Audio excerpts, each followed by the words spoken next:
Kebanyakan dari kita tidak benar-benar menggali Islam dengan sebenarnya dan menurut jajak pendapat Gallup lebih dari 50% orang Amerika menganggap Islam sebagai ancaman kritis. Nyalakan TV atau ambil koran dan Anda akan dihadapkan dengan cerita horor tentang pembunuhan demi kehormatan, serangan teroris dan hukum syariah yang mengambil alih kota-kota barat. Cukup menakutkan, ya, atau memangkas seperti begitu, atau ternyata banyak ketakutan kita mungkin mendengar salah informasi yang sepenuhnya yang sengaja dibuat-buat. Vortex coba membicarakan hal-hal yang biasa tersaji dan didengari banyak orang padahal belum tentu benar. Salah satu keyakinan yang paling merusak tentang Islam adalah bahwa secara inheren banyak yang antisemit tapi sama-sama menebak apa yang akan ditemukan jika melakukan survei terhadap tentara Israel. Itu benar Muslim. Menurut laporan BBC ada ribuan Muslim yang bertugas di IDF secara harfiah untuk memberikan hidup mereka untuk negara Yahudi. Dan itu juga bukan sesuatu yang dipaksakan pada mereka yakni Muslim Israel tidak diharuskan untuk melakukan dinas militer. Ada beberapa Muslim melakukannya untuk mendapatkan akses ke tunjangan dan untuk meningkatkan prospek pekerjaan mereka serta beberapa orang seperti ini hanya melakukannya demi negara Israel. Bahkan saat ini minoritas Muslim masih mengidentifikasi diri sebagai Zionis, termasuk mantan Presiden Indonesia yang publik pemilihnya terdiri dari sekitar 200 juta Muslim tetapi antisemitisme tampaknya tidak semarak yang kita kira. Jangan salah, sebenarnya pembunuhan demi kehormatan adalah masalah nyata karena beberapa manusia idiot memiliki rasa prioritas yang salah, di mana saja antara 5.000 dan 20.000 wanita telah dibunuh setiap tahun oleh beberapa kerabatnya. Namun, terlepas dari apa yang sering terdengar, masalahnya jauh dari masalah Islam. Di Turki dan Pakistan kasus pembunuhan demi kehormatan dari Kristen sering dilaporkan dan sementara India telah melihat peningkatan stratosfer di antara populasi agama Hindu. Bahkan komunitas Kristen di Yordania bertanggung jawab atas lebih banyak pembunuhan per kapita daripada mayoritas Muslim.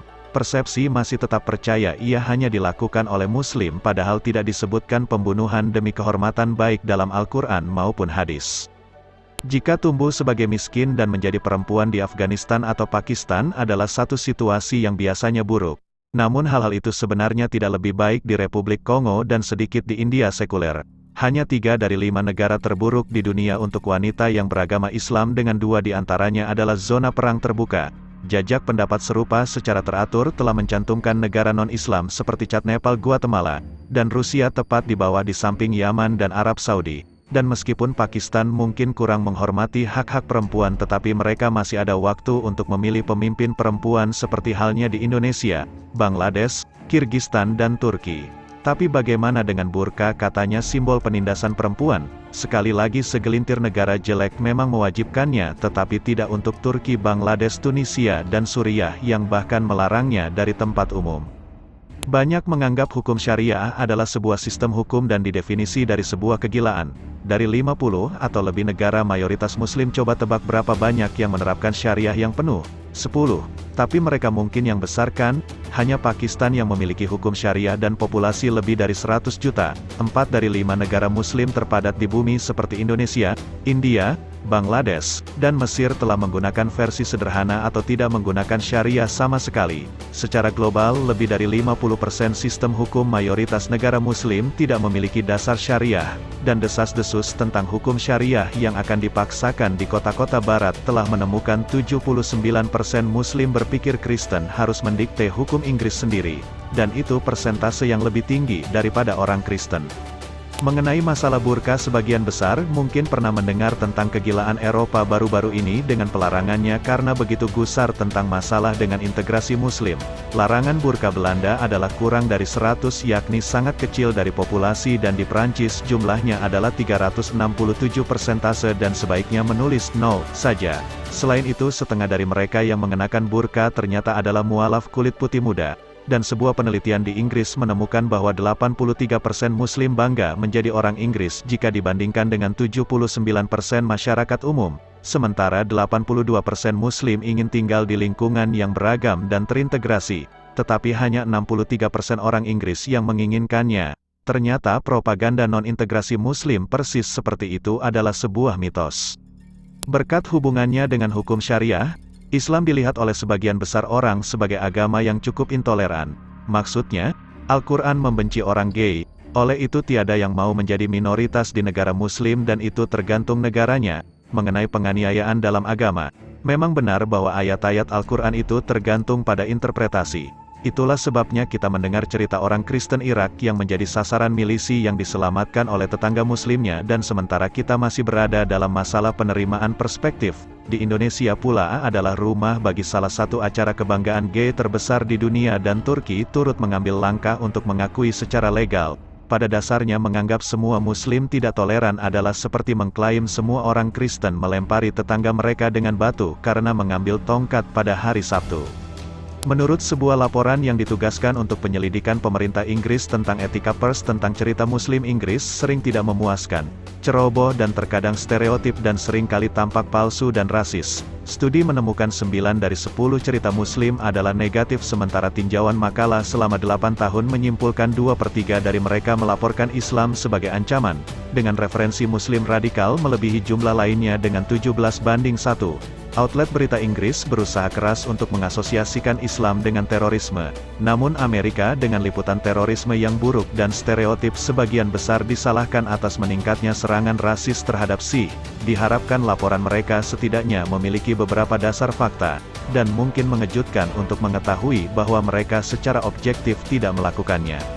Agar menjadi adil, tidak semua orang yang menyuarakan keprihatinan tentang Islam dapat mengharapkan pengambilalihan dengan kekerasan dengan memakai hukum syariah, dan hanya khawatir tentang tingkat imigrasi yang akan cukup adil jika tidak terlalu kecil. Berkat hubungan bersejarah dengan negeri Maroko dan Aljazair, kemungkinan besar Prancis adalah negara dengan populasi Muslim terbesar di Eropa Barat.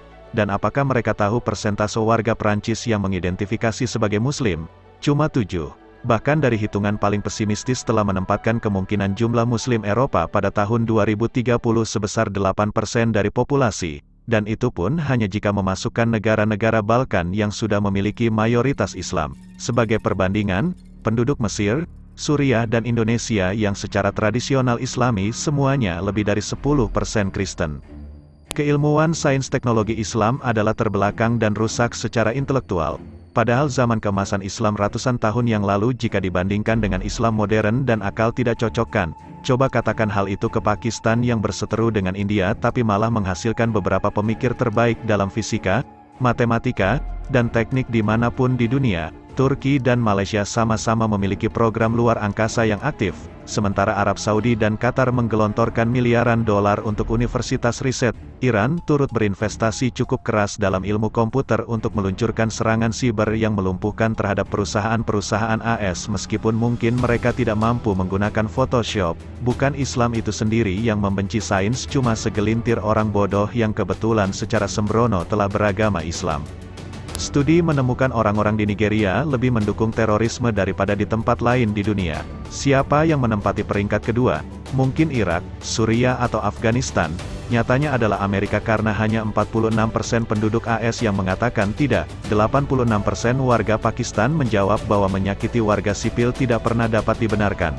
Harus ingat bahwa sebagian besar serangan teroris terjadi di negara-negara Muslim dan banyak membunuh sebagian besar Muslim. Tahun-tahun 2006 sampai 08 telah menemukan negara non-Barat 38 kali lebih terbunuh dalam serangan teroris, dan yang terbunuh oleh Al-Qaeda adalah 99%, dan ternyata orang yang diledakkan oleh preman Bin Laden pada dekade terakhir adalah Muslim sendiri. Jadi sementara masih ada Muslim yang berpikir menjadi teroris adalah tujuan mulia, tetapi mereka kalah dengan mereka yang berpikir menjadi teroris adalah hal yang buruk untuk dilakukan.